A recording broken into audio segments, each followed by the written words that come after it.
அனைவருக்கும் வணக்கம். நான் ஜப்பான்ல டோக்கியோலேருந்து பேசுறேன். இங்க வந்துட்டு நான் சாலையில நடந்து வந்துட்டு இருக்கும்போது, இங்க ஒரு திட்டத்த பார்த்தேன். இங்க நீங்க பார்க்கலாம். இந்த ரோட்ல இந்த மாரியான ஒரு போட்டிருக்காங்க. இதுக்கு பேரு ஜாப்பனீஸ்ல தென்ஜி ப்ராக்குன்னு சொல்லுவாங்க. அது வேற ஒண்ணும் இல்ல.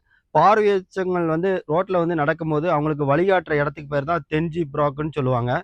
இங்க நீங்க பார்க்கலாம். இங்க புள்ளி வச்சிருக்காங்கல்ல, இது எத குறிக்கும்னா, அவங்க இறங்கக்கூடிய இலக்க குறிக்கும். இன்னொன்னு இது பாதுகாப்பு இல்லாத இடம் அந்த மாதிரியான இத குறிக்கும். இந்த கோடு எதை குறிக்கும்னா, அவங்க போக வேண்டிய திசைய இந்த கோடு தான் குறிக்கும். இப்படி அவங்க நடந்து போயிட்டு அங்க புள்ளி இருக்கு பாருங்க. அந்த புள்ளி இலக்கு. அதிலிருந்து அவங்க இடதுபுறமோ, வலதுபுறமோ திரும்பி அவங்க போக வேண்டிய இடத்துக்கு போவாங்க. இந்த மாரியான திட்டம் நம்ம தமிழ்நாட்டிலயும் இருந்தா நல்லா இருக்கும்னு நினைக்கிறேன். இப்போ உள்ள ஆட்சியாளர்கள் பண்ணலாம். இல்லன்னா நம்ம அண்ணன் சீமானோட ஆட்சி வரும்போது இந்த மாரியான திட்டத்த கண்டிப்பா செயல்படுத்தணும்னு நான் கேட்டுக்கிறேன். நன்றி, வணக்கம். நாம் தமிழர்.